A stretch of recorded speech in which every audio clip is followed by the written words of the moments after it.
उसके बाद हम फिर सो जाएंगे। तो खैर यहाँ पर आपको आज ध्यान देना है, बहुत इंपॉर्टेंट आज का टॉपिक होने वाला है, और ये है भारत का संविधान।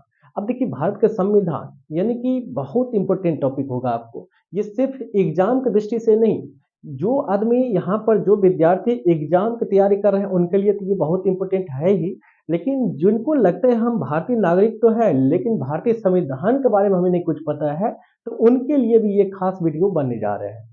तो आपको यहाँ पर नजर टिकाए रखना है। जिनको लगता है जो हमें एग्जाम की दृष्टि से देखना है, तो अभी शुरुआत में ही अपना पेन कॉपी लेकर बैठ जाइए, क्योंकि कुछ फैक्ट आपको हम बताएंगे, उस फैक्ट को आपको अवश्य लिख लेना है, एग्जाम में जहां तक हो सकता है मदद जरूर करेंगे। तो यहाँ पर देख लेते हैं भारतीय संविधान का निर्माण। तो देखिए संविधान की जो है यात्रा यहाँ से शुरू हो रही है। अब यात्रा कैसे शुरू होगी तो इसको थोड़ा सा हम देख लेंगे। तो देखिए यहाँ पर भारतीय वामपंथी नेता, भारतीय वामपंथी नेता एम एन राय। अब देखो भारतीय वामपंथी नेता एम एन राय ने 1934 ईस्वी में, कितनी ईस्वी की बात है, 1934 ईस्वी में संविधान सभा का गठन का प्रस्ताव रखा। यानी कि आप सीधे कह सकते हैं सबसे पहले संविधान सभा गठन के जो विचार आया था उसका नाम क्या था, एम एन राय, और ये थे वामपंथी नेता। और कब इनके मन में विचार आया, 1934 ईस्वी में विचार आया। अब देखिए स्वराज पार्टी, आप इतिहास में पढ़े होंगे स्वराज पार्टी का गठन, ठीक है ना। तो यहाँ पर देखो स्वराज पार्टी जो थे 1934 ईस्वी में ही स्वराज पार्टी भी इस संविधान सभा का जो है प्रस्ताव रखा। इन्होंने कहा ठीक है संविधान सभा जो है गठन होनी चाहिए। तो ऐसा किसने कहा 1934 ईस्वी में, तो स्वराज पार्टी, किसने कहा था, स्वराज पार्टी ने भी ये प्रस्ताव रखा जहां संविधान सभा गठन होनी चाहिए। अब देखिए उस समय में सेकेंड वर्ल्ड वॉर का माहौल चल रहा था, आपको पता है द्वितीय विश्व युद्ध का माहौल चल रहा था, और अंग्रेजों को भारतीय की मदद चाहिए। इसलिए अंग्रेजों ने उस समय ब्रिटिश प्रधानमंत्री चर्चिल थे, ब्रिटिश प्रधानमंत्री कौन थे, चर्चिल, और चर्चिल ने घोषणा कर दिया कि भारत फौरन एकदम से यहाँ पर तुरंत क्रिप्स मिशन जाएंगे और ये भारत में संविधान का निर्माण करेंगे। और देखिए यहां से इन्होंने घोषणा कर दिया है क्रिप्स प्रस्ताव, किसने, ब्रिटिश प्रधानमंत्री चर्चिल, ब्रिटिश प्रधानमंत्री चर्चिल, इन्होंने घोषणा कब किया, 11 मार्च 1942 ईस्वी को घोषणा कर देता है। किसकी घोषणा, तो क्रिप्स मिशन की, क्रिप्स मिशन की। अब देखो क्रिप्स मिशन भारत जाएंगे, ये घोषणा कब कर देता है, 11 मार्च 1942 ईस्वी को चर्चिल ने घोषणा कर दिया। और यहाँ पर क्रिप्स मिशन भारत पहुंचते हैं 23 मार्च, कितने मार्च, 23 मार्च 1942 ईस्वी को भारत पहुंच जाते हैं। भारत क्या होते हैं, पहुंचते हैं। अब देखो ये क्रिप्स मिशन तो भारत पहुंच गए हैं 23 मार्च 1942 ईस्वी को, और जैसे ये भारत आए हैं तो इनका क्या उद्देश्य था, यहाँ पर उद्देश्य था भारत में संविधान का निर्माण करना। अब इन्होंने यहाँ पर अपना रिपोर्ट तैयार कर रहे हैं, और ये रिपोर्ट इन्होंने 30 मार्च, देख लीजिए रिपोर्ट इन्होंने कब प्रस्तुत किया, 30 मार्च 1942 ईस्वी को ये अपना रिपोर्ट जारी करता है। अब देखो जैसे ये अपना रिपोर्ट जारी किया, भारतीयों को तो बहुत एकदम से ललक था, भाई देखो क्रिप्स मिशन का, क्रिप्स प्रस्ताव का रिपोर्ट क्या आने वाला है, क्योंकि इनका उद्देश्य क्या था, भारत में संविधान का यानी भारत को स्वशासन देना, डोमिनियन देना। तो यहाँ पर देखो 30 मार्च 1942 ईस्वी को क्रिप्स मिशन ने अपना रिपोर्ट सौंपा। इसमें इन्होंने दो बातों को ध्यान में रखा, और दो बात यहाँ पर कहा। पहला बात क्या, इन्होंने पहला बात जो कहा था, जैसे युद्ध खत्म होगा, सेकेंड वर्ल्ड वॉर जैसे समाप्त होंगे, भारत को स्वशासन दे दिए जाएंगे, यानी कि डोमिनियन स्टेटस दे दिए जाएंगे। तो यहां पर भारत को dominion dominion dominion status status मिलने वाले हैं, लेकिन अभी नहीं, युद्ध समाप्ति के बाद। और दूसरा यहां पर देख लीजिए, दूसरा यहां पर था भारत में, यानी कि इन्होंने कहा था भारत को यहां पर इन्होंने पाकिस्तान की जो मांग थी, देखो मुस्लिम लीग पाकिस्तान की मांग था, तो पाकिस्तान के मांग को इन्होंने अस्वीकार कर दिया। और एक बात यहाँ पर इन्होंने और कहा, अगर भारत में संविधान का निर्माण होगा, लेकिन जितने भी प्रांत हैं अगर वो इस संविधान से संतुष्ट नहीं रहेंगे तो वो प्रांत चाहे तो अपना अलग से एक संविधान बना सकते हैं। अब उस समय में बताइए, उस समय भारत में लगभग 552 प्रांत थे, उससे ऊपर भी हो सकता है। तो इसमें इस बात की ज्यादा गारंटी हो जाता है कि 552 में से अधिकतम प्रांत ऐसे होंगे जो इनके द्वारा बनाए गए संविधान से संतुष्ट नहीं होंगे और वो चाहते तो अपना अलग से एक संविधान बना सकते हैं। यही कारण है भारत में एक संविधान नहीं कई संविधान देखने को मिलता है। अब बताओ, एक भारत है और यहाँ पर संविधान बहुत सारे देखने को मिलेगा। तो इसीलिए यहाँ पर क्रिप्स प्रस्ताव को या क्रिप्स मिशन को यहाँ पर भारतीय राष्ट्रीय कांग्रेस भी स्वीकार नहीं किया। ये भी स्वीकार नहीं किया। क्यों नहीं किया, आपको समझ आना चाहिए। देखो इन्होंने क्या कहा था, जो प्रांत इस संविधान से संतुष्ट नहीं होंगे चाहे तो वो प्रांत अपना अलग से एक संविधान बना सकते हैं। इसमें गांधी जी ने तो यहाँ तक बात कर दिया है, ये उत्तर दिनांकित चेक, इसको क्या है, क्रिप्स प्रस्ताव को उत्तर दिनांकित चेक कहा है, यानी कि post dated cheque. Gandhi ji ने क्या कहा है, पोस्ट डेटेड चेक कहा है। पोस्ट डेटेड चेक कहा है, किसने कहा है, गांधी जी ने। इसीलिए और यहाँ पर देखो मुस्लिम लीग ने किसने, मुस्लिम लीग ने भी यहाँ पर इसको स्वीकार नहीं किया।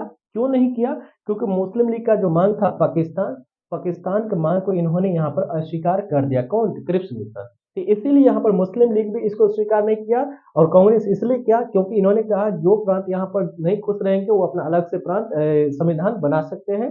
इसलिए यहाँ पर कांग्रेस भी इसको अस्वीकार कर देता है और मुस्लिम लीग भी इसका अस्वीकार कर देता है। आपको जानकारी के तौर पर हम बता दें, मुस्लिम लीग का गठन 1906 ईस्वी में होता है। कितने ईस्वी में होता है, 1906 ईस्वी में इसकी स्थापना होती है, जबकि कांग्रेस की स्थापना 1885 ईस्वी में होता है। तो खैर ये तो आपका इससे संबंधित नहीं है टॉपिक, ये चीज आपने देख लिया। देखिए जब यहाँ पर क्रिप्स प्रस्ताव एकदम पूर्णतः असफल हो जाता है, विफल हो जाता है, अब उसके बाद क्या होगा, अब उसके बाद 1946 ईस्वी में फिर ऐसे माहौल बन जाता है। 1946 ईस्वी में देखिए 1946 ईस्वी अब आ जाता है कैबिनेट मिशन भारत। देखो उद्देश्य क्या रहता है, भारत में संविधान का निर्माण करना, क्योंकि आपका हेडिंग क्या है, भारत के संविधान का निर्माण। अब देखो निर्माण का यात्रा चल रहा है यहाँ से। अब देखिए यहाँ पर हम जो शुरू करेंगे इसको मिटा देते हैं यहाँ से, समझिए।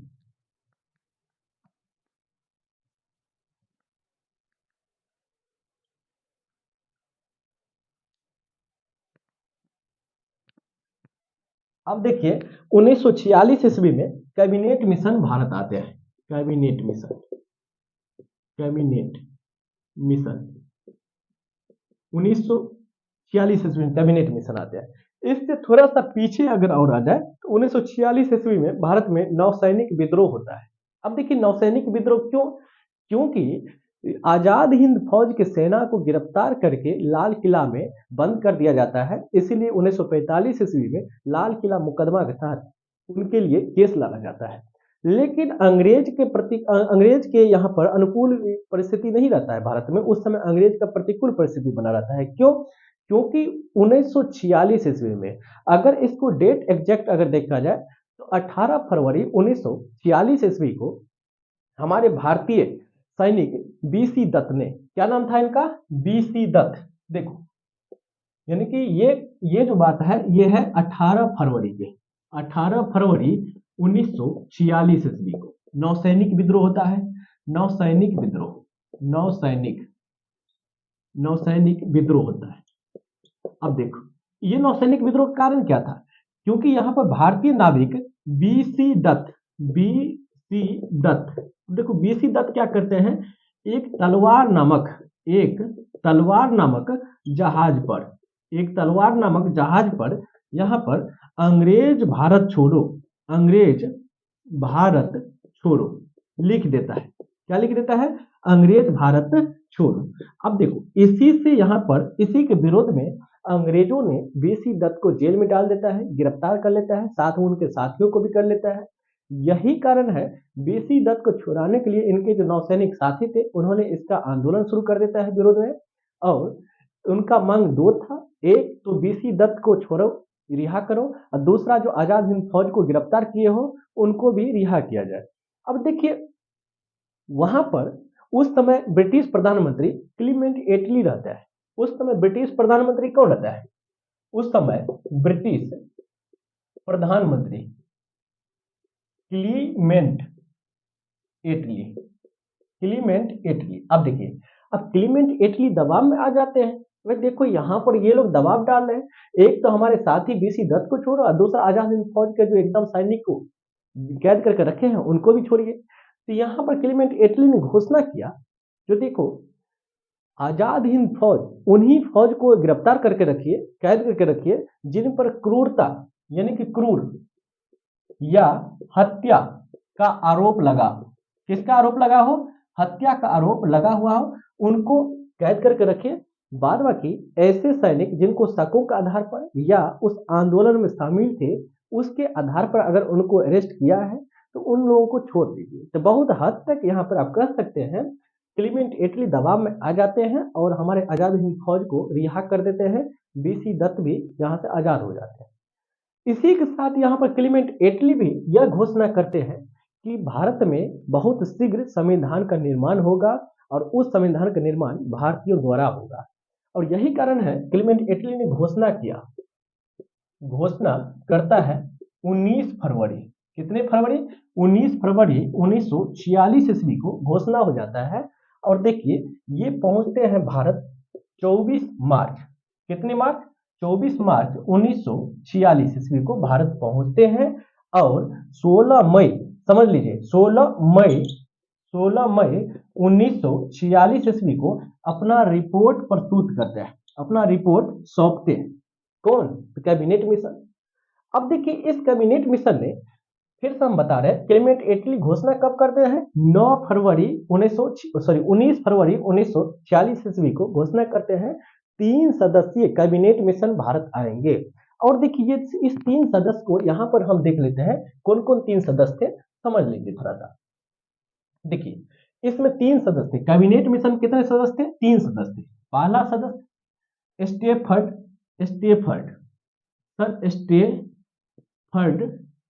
क्रिप्स।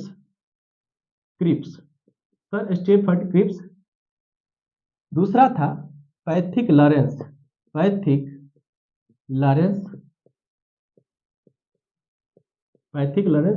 और तीसरा था ए बी एलेक्जेंडर। ये 3 सदस्य थे। कैबिनेट मिशन में कितने सदस्य थे? 3 सदस्य। कौन कौन? Sir Stafford Cripps, Pethick Lawrence और एबी अलेक्जेंडर। ये तीनों आते हैं भारत। देखो घोषणा होता है 19 फरवरी 1946 ईस्वी को, जबकि भारत का पहुंचते हैं 24 मार्च 1946 ईस्वी को और इन्होंने अपना रिपोर्ट बनाना शुरू कर देते हैं। और इस रिपोर्ट को इन्होंने कब प्रस्तुत किया? 16 मई 1946 ईस्वी को प्रस्तुत करते हैं। अब देखिए इस रिपोर्ट में इन्होंने क्या सब चीज इन्होंने लिख कर भेजा। तो सबसे पहले इन्होंने फिर से यहाँ पर पाकिस्तान की जो मांग थी उस पाकिस्तान की मांग को इन्होंने अस्वीकार कर दिया, क्योंकि आपको पता है मुस्लिम लीग का किस चीज का मांग था? पाकिस्तान का मांग। जब इनसे पूछा गया जब आपने पाकिस्तान की मांग को क्यों अस्वीकार कर दिया, तो इन्होंने कहा देखिए जहां पर मुस्लिम बहुल प्रांत है अगर उसको हम पाकिस्तान अगर अलग से दे देंगे तो इस बात की ज्यादा गारंटी हो जाता है, क्योंकि भारत में यहाँ पर विभिन्न तरह के विभिन्न समुदाय के लोग रहते हैं। जैसे पंजाब वाला एरिया, जालंधर और अंबाला वाला डिवीजन में अगर देखा जाए तो वहां पर सिख समुदाय बहुल प्रांत है और वहां पर सिख समुदाय बहुसंख्यक में है। इसीलिए इस बात से नाराज होकर के सिख भी कहेगा हमें अलग से डिवीजन चाहिए। तो ऐसे में फिर से वहां पर कई तरह का आप कह सकते हैं क्षेत्र में बढ़ जाएंगे भारत। तो एक तरह से आप कह सकते हैं ये कैबिनेट मिशन भारत विभाजन होने से रोका गया था, तो भारत के हित में देखा गया है। इन्होंने पूरे भारत को 3 समूह में बांट दिया गया, ठीक है ना। तो कैबिनेट मिशन कितने समूह में बांट दिया? भारत को 3 समूह में बांट दिया। अब देखिए यहाँ पर संविधान सभा का जो है गठन धीरे धीरे शुरू हो जाता है और प्रथम संविधान सभा का जो बैठक होता है 9 दिसंबर 1946 ईस्वी को प्रथम संविधान सभा का बैठक हो जाता है। तो इसको हम मिटाते हैं और आगे आप देख लीजिए संविधान सभा का बैठक कब हुआ और कैसे हुआ। तो देखिए अगर आपको डाउट रहे तो एक बार और वीडियो को देख लीजिएगा। तो यहाँ पर देख लेते हैं संविधान सभा का प्रथम बैठक। देखिए संविधान सभा का प्रथम बैठक, संविधान सभा का प्रथम बैठक, प्रथम बैठक, प्रथम बैठक। तो देखिए संविधान सभा का प्रथम बैठक 9 दिसंबर 1946 ईस्वी को होता है। और ये जो 9 दिसंबर 1946 ईस्वी को प्रथम बैठक होता है, ये अध्यक्षता रहते हैं डॉक्टर सच्चिदानंद सिन्हा। डॉक्टर सच्चिदानंद सिन्हा की अध्यक्षता में ये बैठक होती है। लेकिन ये जो अध्यक्ष होते हैं ये अस्थायी अध्यक्ष रहते हैं। कौन अध्यक्ष? अस्थायी अध्यक्ष। अब देखिए अस्थायी अध्यक्ष रहते हैं, लेकिन अस्थायी अध्यक्ष तो रहते हैं, लेकिन फिर भी मुस्लिम लीग इन्हें स्वीकार नहीं करते हैं। यानी आप कह सकते हैं मुस्लिम लीग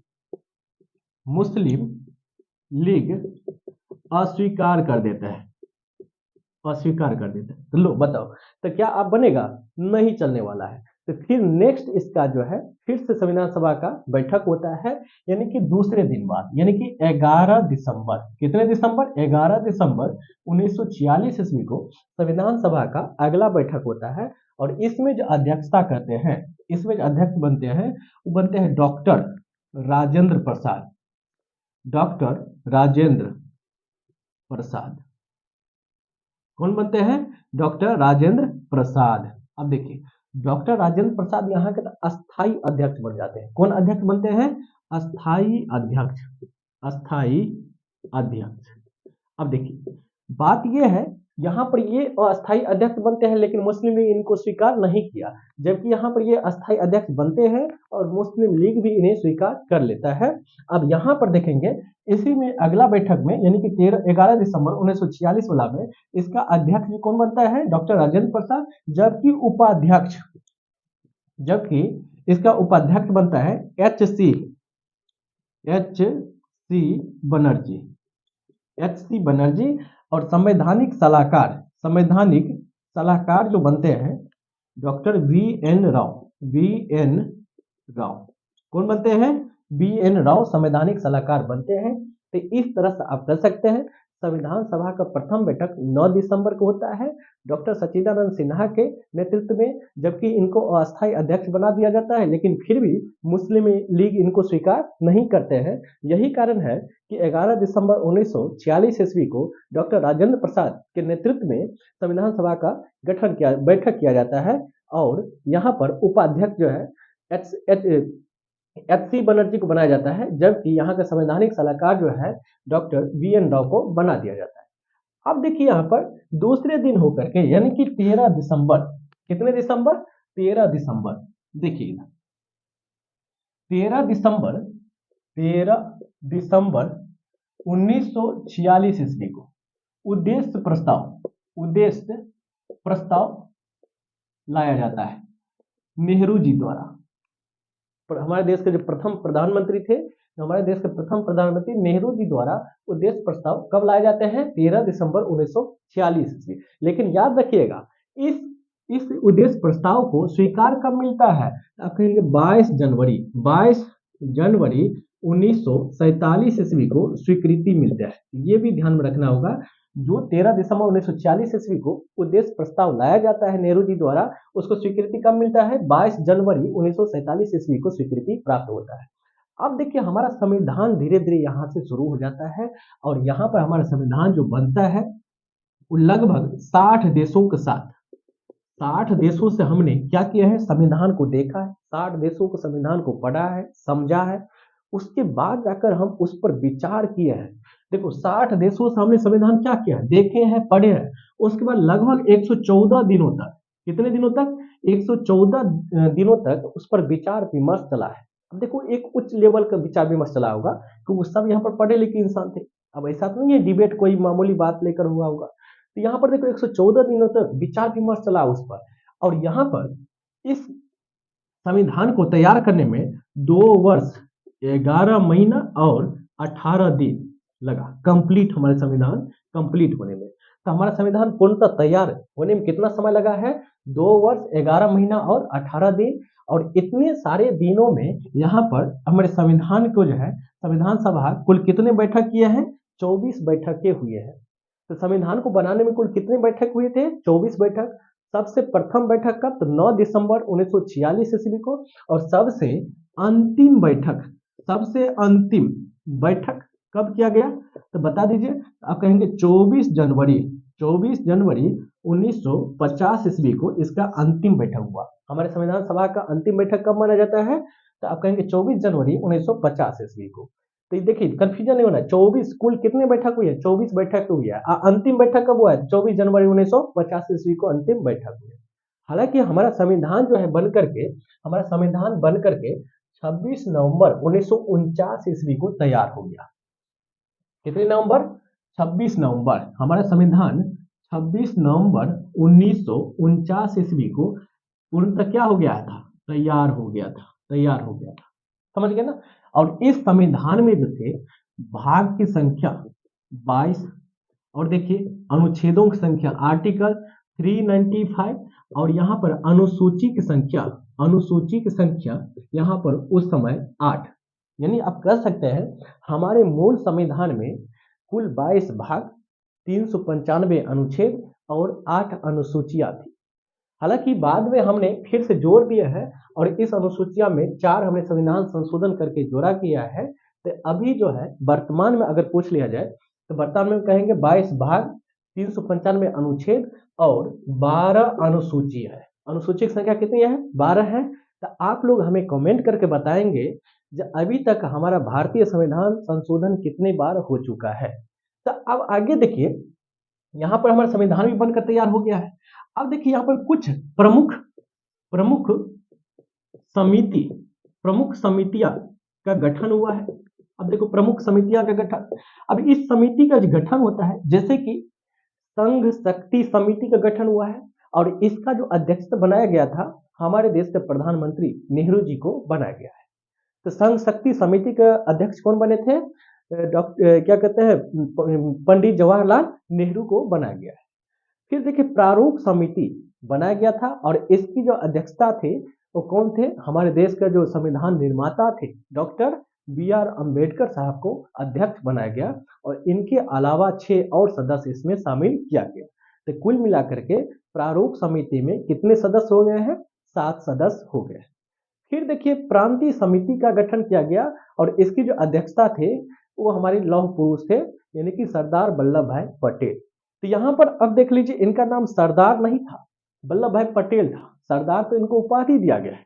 और आप लोग हमें कमेंट करके फिर से बताइएगा सरदार की उपाधि इनको कहाँ दिया गया, किस सत्याग्रह के दौरान, किस आंदोलन के दौरान इनको दिया गया। अब देखिए तीसरा अगर देखा जाए कार्य संचालन समिति का गठन किया गया और इसकी जो अध्यक्षता थे हमारे देश के प्रथम प्रेसिडेंट कौन थे? डॉक्टर राजेंद्र प्रसाद को इनका अध्यक्ष बनाया गया था।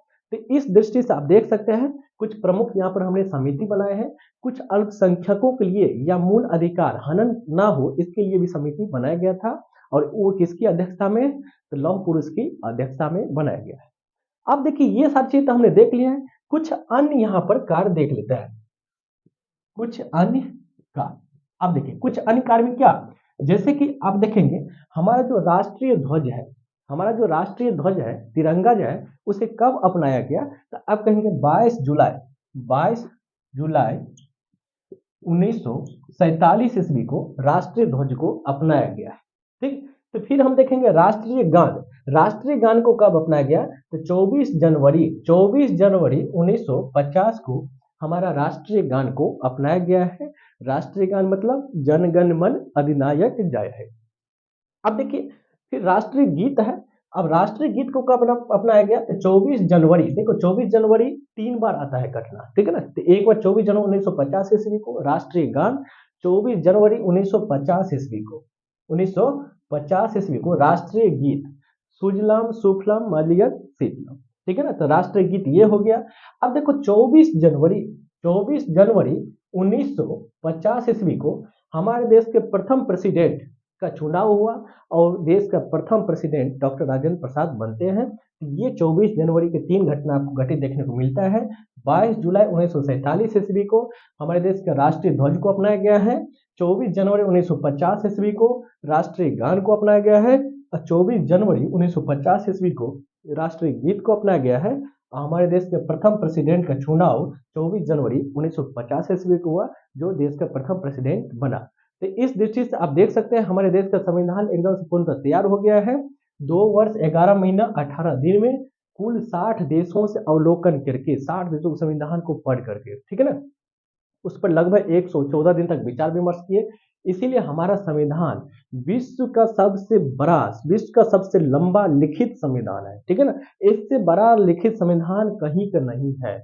और हमारे देश का संविधान ना तो कठोर है ना ही लचीला है, दोनों का आप मिला कर कह सकते हैं फ्लेक्सिबल है, ठीक है ना। संविधान अस्थाई नहीं है।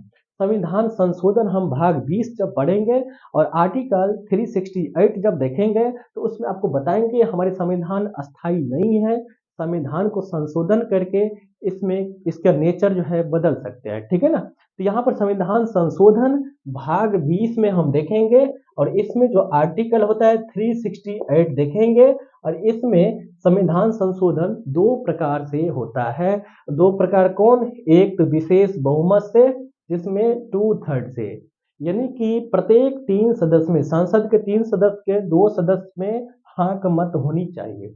और एक होता है विशेष बहुमत प्लस कुल राज्य का मतलब आधे राज्य की सहमति होनी चाहिए कम से कम। तो ये संविधान संशोधन हम आगे बताएंगे आपको। फिलहाल आज का जो हमारा टॉपिक था वो भारतीय संविधान का निर्माण के बारे में आपको बताया गया था। इसका निर्माण कैसे, देखिए कहाँ शुरू होता है, वामपंथी नेता से, एम.एन. राय से, और धीरे धीरे हमने 9 दिसंबर 1946 ईस्वी को प्रथम बैठक होता है संविधान सभा का, 11 दिसंबर 1946 ईस्वी को उसका अगला बैठक होता है और ऐसे करते करते हमारे संविधान पूर्णतः तैयार हो गया है 2 वर्ष 11 महीना 18 दिन में, जिसमें 22 भाग, 395 अनुच्छेद और 12 अनुसूचियां है। तो आप लोग भूलिएगा नहीं, अभी तक कितने बार संविधान संशोधन हो चुका है, कमेंट करके आंसर जरूर बताइएगा। तब तक के लिए जय हिंद।